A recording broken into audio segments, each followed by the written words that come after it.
सर्वप्रथम सर्वांना श्री स्वामी समर्थ. स्वामी महाराजांच्या कृपेने तुमच्या सर्व चांगल्या इच्छा पूर्ण होत ही स्वामींचरणी प्रार्थना करते आणि आजच्या व्हिडिओला सुरुवात करते. उद्या 7 डिसेंबर 2025 रविवार दिवशी या वर्षाची शेवटची संकष्ट चतुर्थी आलेली आहे. पुढील वर्ष आपल्याला सुख समृद्धीचं, आरोग्याचं, ऐश्वर्याचं, भरभराटीचं यावं. मुलाबाळांना, लेकरांना आपल्या शिक्षण असो, नोकरी असो, भरभरून प्रगती मिळावी. गणपती बाप्पांचा अखंड कृपा आशीर्वाद मिळावा. घरात शुभ मंगल कार्य घडून यावी. प्रत्येक इच्छा गणपती बाप्पांच्या आशीर्वादाने आपली पूर्ण व्हावी. आपले सर्व संकट, विघ्न, चिंता सर्व गणपती बाप्पांनी दूर कराव्या आणि बाप्पांची अखंड कृपा आपल्याला मिळावी म्हणून उद्या सर्वांनी सेवा उपाय जरूर करायचे आहे. घरात सुद्धा सेवा करा, मंदिरात जाऊन सुद्धा. तर आजच्या व्हिडिओमधून मी तुम्हाला असे उपाय आणि सेवा सांगणार आहे. गणपती बाप्पांची खूप खूप कृपा आपल्यावर होणार आहे. व्हिडिओ शेवटपर्यंत बघा. चॅनलवर नवीन असाल कृपया आपल्या चॅनलला नक्की सर्वांनी सबस्क्राईब करा. कमेंटमध्ये ओम गणपते नमः जरूर लिहा, नाहीतर लिहा सर्वांनी श्री स्वामी समर्थ. तर उद्या संकष्ट चतुर्थीला सर्वांनी लवकर उठायचं आहे. आंघोळीचा एक उपाय जरूर करा. आंघोळीच्या पाण्यात किमान 5-5 दुर्वा मिळून जातील तुम्हाला. कुठं असतील तुमच्या घराजवळ गवत वगैरे उगलेलं छान अशा हिरवागार दुर्वा तोडून आणायच्या आहे. नियम नाही संकष्ट चतुर्थीला दुर्वा तोडू नये असा कुठलाही नियम नाही. छान अशा दुर्वा तोडून आणा किंवा फुलवाल्या दादांकडून विकत आणा. प्रत्येकाने आंघोळीच्या पाण्यात वेगवेगळा उपाय करायचा आहे. प्रत्येकाचे ग्रहमान हे वेगवेगळे असतात. एकाने ते पाणी घेतलं, दुसऱ्याने घेऊ नका. प्रत्येकाने वेगवेगळा करा. लहान लेकरापासून मोठ्यांपर्यंत दुर्वा स्वच्छ धुवून घ्या आणि मग आंघोळीच्या पाण्यात टाकायचा आहे. ओम गणपते नमः, ओम गणपते नमः. गणपती बाप्पांचा मंत्र जपा आणि आंघोळीच्या पाण्यात किमान 5 दुर्वा टाका. शारीरिक, मानसिक, आर्थिक त्रास असतील संपूर्ण नष्ट होईल. बाप्पांची भरभरून कृपा प्राप्त होणारा उद्याचा दिवस आहे. पुढील वर्ष सोन्यासारखं हवं असेल तर आंघोळीच्या पाण्यात जरूर दुर्वा टाकायचे आहे. आंघोळीनंतर गणपती बाप्पांची मूर्ती प्रत्येकाच्या घरात, देवघरात गणपती बाप्पांची मूर्ती आहेच. तर गणपती बाप्पांची मूर्ती छान अशी तामणात घ्यायची आहे. दुधाने किंवा पंचामृत तयार करा. 2 केशरचे धागे, केशर जर असेल तर 2 केशरचे धागे दुधात किंवा पाण्यात टाका. नसेल थोडंसं कुंकू पाण्यात टाकायचं आहे. कुंकू मिश्रित पाण्याने गणपती बाप्पांच्या मूर्तीवर अभिषेक करायचा आहे. किंवा तुम्ही जर नुसता दुधाने, पंचामृताने करणार असाल, तुम्ही तुमच्या पद्धतीने जसं दर संकष्ट चतुर्थीला तुम्ही गणपती बाप्पांच्या मूर्तीवर अभिषेक करतात, अगदी तशाच पद्धतीने बाप्पांना अभिषेक करायचा आहे. अभिषेक करताना तुम्हाला अथर्व शीर्ष पाठ असेल तर अथर्व शीर्ष बोलून बाप्पांच्या मूर्तीवर अभिषेक करा. नाहीतर ओम गणपते नमः, ओम गणपते नमः मंत्र जपा आणि मूर्तीवर स्वच्छ अशा पाण्याने, दुधाने किंवा पंचामृताने, कुंकू मिश्रित पाण्याने, नंतर पुन्हा स्वच्छ पाण्याने छान अशी मूर्ती स्वच्छ पुसून घ्यायची आहे. तांदळाची रास जरूर करा महिलांनो. किंवा तुमच्याकडे हिरव्यागार दुर्वा असतील, हिरव्यागार दुर्वांचं आसन करा किंवा तांदळाचं अख्खे तांदूळ घ्या. दुसऱ्या दिवशी सोमवार दिवशी ते तांदूळ बाप्पांची आपण पुन्हा पूजा करूच, तेव्हा ते तांदूळ आपल्या मुख्य तांदळाच्या डब्यात टाका. पुढील वर्षी तुमच्या घरात धनधान्याला, पैशाला कशालाच कमी राहणार नाही. अखंड लक्ष्मी नांदेल. तांदळाचा हा उपाय महिलांनो जरूर करा. तांदळाच्या राशीवर गणपती बाप्पांची स्थापना करा. छान असं ओलं कुंकू हळद करून घ्या किंवा अष्टगंध. बाप्पांना छान असा तिलक करायचा आहे. दुर्वा, गणपती बाप्पांना दुर्वा खूप प्रिय आहे. प्रत्येकाने घरात जेवढे व्यक्ती असेल, 4 असो, 5 असो, 6 असो, 7, प्रत्येकाने स्वतःची दुर्वांची जुडी स्वतः बनवा. लहान लेकरांना पण बनवायला लावा, जशा बनवतील तशा.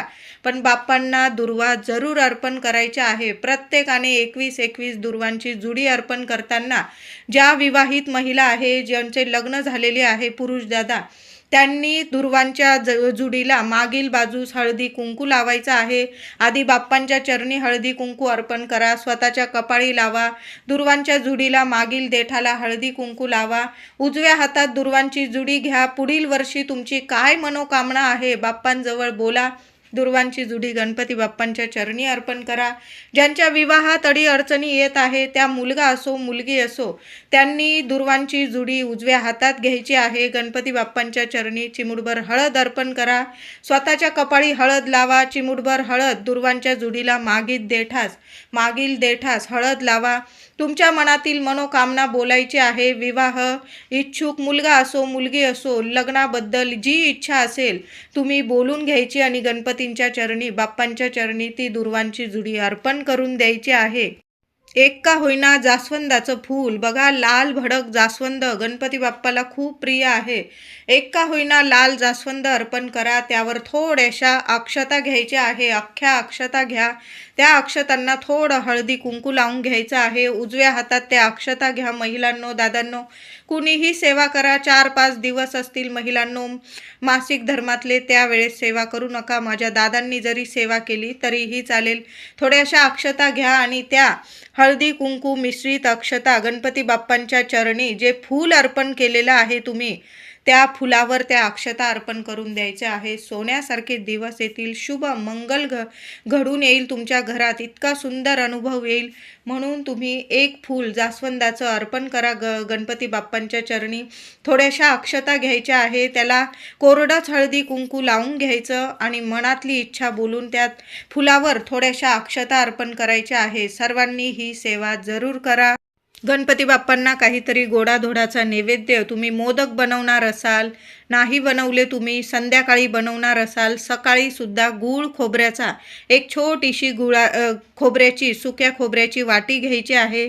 त्यात गुळाचा खडा ठेवा आणि एखाद्या वाटीत ठेवून नैवेद्य दाखवायचा आहे. गणपती बाप्पाला तो गूळ खोबऱ्याचा नैवेद्य दाखवा. नैवेद्य दाखवताना त्यावर सुद्धा 4-5 दुर्वा त्या नैवेद्यावर सुद्धा ठेवा. जसा आपण श्रीहरी विष्णूंना नैवेद्य दाखवतो, तुळशी पत्राशिवाय नैवेद्य अर्पण केलेला देव स्वीकारत नाही, तसंच पद्धतीने गणपती बाप्पांना नैवेद्य दाखवताना कधी पण गणपती बाप्पांना नैवेद्य दाखवताना किमान 2 दुर्वा 5 दुर्वा चांगल्या बघून घ्यायच्या, धुवून घ्या वाटले स्वच्छ आणि त्या नैवेद्यावर ठेवायच्या आणि मग नैवेद्य दाखवा. लगेच तुमचा नैवेद्य गणपती बाप्पा स्वीकारणार आहे आणि सगळं गोड फळ तुमच्या पदरात घालणार आहे. उद्या सकाळीच देवघरात एक अखंड दिवा लावून ठेवायचा आहे. महिलांनो, दिवा भिजणार नाही याची काळजी घ्या. वर्षाची शेवटची चतुर्थी आहे. जेवढी सेवा होईल ना तेवढी नक्की करा. दिवा स्वच्छ धुवून घ्या, पुसून घ्या. तेलाचा असेल दुहेरी वाट टाका, तुपाचा असेल फुलवाट टाका. त्या दिव्यात चिमूटभर हळद टाका, 2 लवंग टाका, 1 कापराचा तुकडा, भीमसेन कापूर असेल अतिशय उत्तम. या सर्व वस्तू तुम्हाला दिव्यात टाकायच्या आहे. दिव्याखाली काहीतरी आसन द्या. दिव्याची हळद कुंकू फुलं वाहून पूजा करा आणि तुमची इच्छा बोलून मग गणपती बाप्पांना नमस्कार करून तो दिवा प्रज्वलित करायचा आहे. सुंदर अनुभव येतील. त्याचबरोबर गणपतीच्या मंदिरात सुद्धा सहकुटुंब सहपरिवार सर्वांनी जा. सकाळी जा, संध्याकाळी जा, नियम नाही. बरोबर जाताना दुर्वा, जास्वंदाचं फूल, काहीतरी गोडाधोडाचा नैवेद्य किंवा 1 नारळ सर्वांनी गणपती बाप्पांच्या चरणी 1 श्रीफळ जरूर अर्पण करा. लक्ष्मी नारायणांची भरभरून कृपा आपल्याला मिळणार आहे. गणपती बाप्पा आहे, खाली हात घरी पाठवणार नाही. बरोबर जाताना खाली हात जाऊ नका. तिथून येताना पण भरभरून आशीर्वाद आपण घेऊनच येणार आहोत. म्हणून गणपती बाप्पांच्या प्रिय अशा वस्तू, लाडू घेऊन जा, मोदक घेऊन जा, जो नैवेद्य तुम्हाला दाखवता येईल ना तो घेऊन जा. गूळ खोबरं घेऊन जा, 1 नारळ घेऊन जा. छान असं गणपती बाप्पांचं दर्शन करायचं आहे. दुर्वा अर्पण करा, हार अर्पण करा, जास्वंदाची फुलं अर्पण करा, पेढे मोदक नैवेद्य दाखवा. नैवेद्यावर मी सांगितलं तुम्हाला दुर्वा ठेवूनच नैवेद्य दाखवा. मंदिरात सुद्धा किमान 2 दुर्वा का होईना नैवेद्यावर ठेवा. आणि जरी घाई असेल, तिथं गर्दी असेल, आधीच तयारी करून घ्या. नैवेद्य दाखवणार असाल तुम्ही, त्यावर 2 दुर्वा 5 दुर्वा ठेवा आणि मग मंदिरात नैवेद्य द्या. नमस्कार करा. छान असा एक दिवा तुम्हाला मंदिरात लावता आला तर नक्की लावा. तुपाचा दिवा मंदिरात, जर एखादं तुमच्या घराजवळ महिलांनो मंदिर असेल गणपती बाप्पांचं, तर मुलांना शिक्षण, नोकरी सर्व ठिकाणी प्रगती मिळावी. पुढील वर्ष आपल्या लेकराबाळांना आपल्या कुटुंबासाठी भरभराटीचं, आरोग्याचं, आनंदाचं, ऐश्वर्याचं आणि गणपती बाप्पांच्या कृपेचं जावं असं जर वाटत असेल महिलांनो, तर गणपती मंदिर प्रत्येकाच्या घराजवळ गणपती मंदिर असतंच. देवी मंदिर असेल तिथं सुद्धा गणपती बाप्पांची मूर्ती असेल. बघा मंदिर मिळून जाईल. एक छोटीशी मातीची पंती घ्या, फुलवात टाका, गाईचं तूप टाका आणि दिवा गणपती बाप्पांच्या जवळ एखाद्या कोपऱ्याला लावला तुम्ही चालेल. पण बघा, एक दिवा गणपती बाप्पांना तुमची इच्छा बोलून एक मंदिरात दिवा लावून तर बघा, खाली हात घरी येणार नाही. मुलांना सोन्याचे दिवस नक्कीच येतील. पुढील वर्ष इतकं सोन्यासारखं जाईल, इतकं आरोग्याचं जाईल आणि गणपती बाप्पांच्या कृपेने सर्व इच्छा पूर्ण होतील. एक दिवा महिलांनो, घरात सुद्धा अखंड दिवा लावा, दिव्यात या वस्तू टाका आणि आपण मंदिरात सुद्धा दिवा लावायचा आहे. मंदिरात जर तुम्हाला जागा मिळेल बसायला तर तिथं शांत बसा आणि अथर्व शीर्ष तुम्हाला 11 वेळा पठण करायचं आहे. मुलांकडून सुद्धा पठण करून घ्या महिलांनो. गणपती बाप्पांची सर्वात प्रभावी सेवा गणपती अथर्व शीर्ष आणि श्री गणपती स्तोत्र मुलांकडून सुद्धा तोडक्या मोडक्या शब्दात का होईना 1 वेळा पठण करता मुलं चालेल. हळूहळू शिकून जातील मुलं. ज्या व्यक्तीचं अथर्व शीर्ष आणि गणपती स्तोत्र गणपती स्तोत्र जर पाठ असेल ना, त्या व्यक्तीवर कुठलंच संकट कधीच येऊ शकत नाही. गणपती बाप्पा आहे, विघ्नहर्ता आहे, संकटमोचन आहे. सर्व विघ्न, संकट, चिंता सर्व वरच्या वर दूर करतात. गणपती बाप्पांची अखंड कृपा आपल्याला मिळते. म्हणून मुलांकडून आणि तुम्ही सुद्धा सर्वांनी गणपती मंदिरात अथर्व शीर्षाची सेवा जरूर करा. गणपती स्तोत्र पठण करा. 11 वेळा करा, 1 वेळा करा. नाही गणपती मंदिरात तुम्हाला बसू देत, गर्दी असेल, रविवार आहे, शेवटची संकष्ट चतुर्थी या वर्षाची, तर घरी आसन घेऊन बसा गणपती बाप्पांसमोर. सकाळी बसा, संध्याकाळी बसा, नियम नाही. पण उद्या अथर्व शीर्ष जर असं मोठ्या स्वरात महिलांनो आपल्या घरात वास्तूला सुद्धा ऐकू द्या. जिथं गणपती बाप्पांची सेवा होते ना, त्या घरात विघ्न, संकट शिरकाव करू शकत नाही.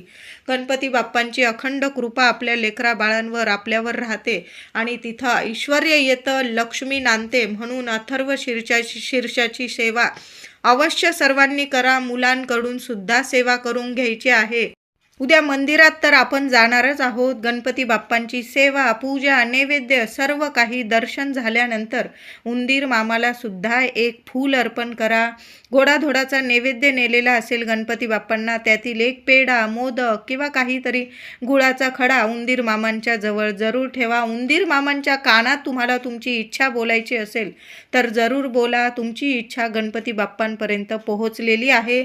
ज्या मंदिरांमध्ये गणपती बाप्पांच्या जवळ आपल्याला जाता येत असेल तर महिलांनी, दादांनी गणपतीच्या कानात, उजव्या कानात आपली इच्छा बोलायची आहे. हे गौरीपुत्र, हे शिवपुत्र आणि तुमची इच्छा बोलायची आहे. तुम्ही आई आहोत आपण. कुठल्याच आईला गणपती बाप्पा, गौरी मातेचं नाव घेऊन जर आपण हाक मारली, शिवपुत्रा, शिवशंकरांच्या नावाने हाक मारली तर कधीच आपण खाली हात येणार नाही. एवढं तर मी नक्कीच सांगते. हाक मारून तर बघा, गणपती बाप्पांच्या कानात तुमची इच्छा बोलून तर बघा. शांत बसा आणि मग घरी यायचं आहे. गणपतीच्या चरणाजवळील एखादं फूल असेल घरी घेऊन या आणि आपल्या देवघरात ठेवायचं आहे. 1 नारळ उद्या सर्वांनी गणपतीच्या चरणी जरूर अर्पण करा. 21 दुर्वा अर्पण करा. लाल जास्वंद अर्पण करा. लाडू, मोदक, गूळ, खोबरं नैवेद्य जो दाखवता येईल ना, तो नैवेद्य जरूर दाखवा. लहान लेकरं असतील मंदिरात किंवा घराजवळ तर त्या लेकरांना काहीतरी गोडाधोडाचा नैवेद्य जरूर म्हणजे बाप्पाला दाखवलेला नैवेद्य, त्यातला प्रसाद लहान लेकरांमध्ये जर वाटला ना, तर यामुळे सुद्धा गणपती बाप्पांची आपल्याला खूप खूप कृपा, आशीर्वाद प्राप्त होत असतो. उद्या संध्याकाळी संकष्ट चतुर्थीचा चंद्रोदय रात्री 8:34 होणार आहे. आपण सर्वच जण प्रत्येकाची संकष्ट चतुर्थी करण्याची परंपरा वेगवेगळी असते. कुणी संध्याकाळी आरती करतं, कुणी चंद्रोदयाच्या वेळी करतं. तर महिलांनो, गणपती बाप्पांची कापूर आरती झाल्यानंतर, पूजा वगैरे करून झाल्यानंतर आपण उद्या संकष्ट चतुर्थीला आपल्या घरात कापूरसोबत एक वस्तू जाळायची आहे. छोटासा सुक्या खोबऱ्याचा तुकडा घ्यायचा आहे. त्यावर एक एक एक एक करून कापूर जाळायचा आहे. तुमच्याकडं भीमसेन कापूर असो, साधा असो, बाप्पांसमोर तो कापूर जाळा. त्याबरोबर 2 लवंग जाळायचे आहे. लोबान असेल, गुगल असेल, त्या वस्तू टाकायच्या. संपूर्ण घरात तो धूर पसरवायचा आहे. कान्याकोपऱ्यात पसरवा. मुलांची जी अभ्यासाची खोली असते तिथं सुद्धा जायचं आहे. मंत्र जपत राहा. ओम गण गणपते नमः, ओम गण गणपते नमः. सगळीकडं धूप पसरवायचं आहे. उंबरठ्यावर ते धुपाचं भांडं किमान 2 मिनिटं ठेवून द्या. कसलीच नकारात्मकता तुमच्या घरात उरणार नाही. वास्तुदोष, पितृदोष, नजरबाधा लगेच नष्ट होईल. आणि वासामुळे जो आपण खोबरं जाळतो, या वस्तू जाळतो, लवंगा, यामुळे गणपती बाप्पा प्रसन्न होतात, लक्ष्मी माता प्रसन्न होते आणि आपल्या घरात अखंड वास करतात.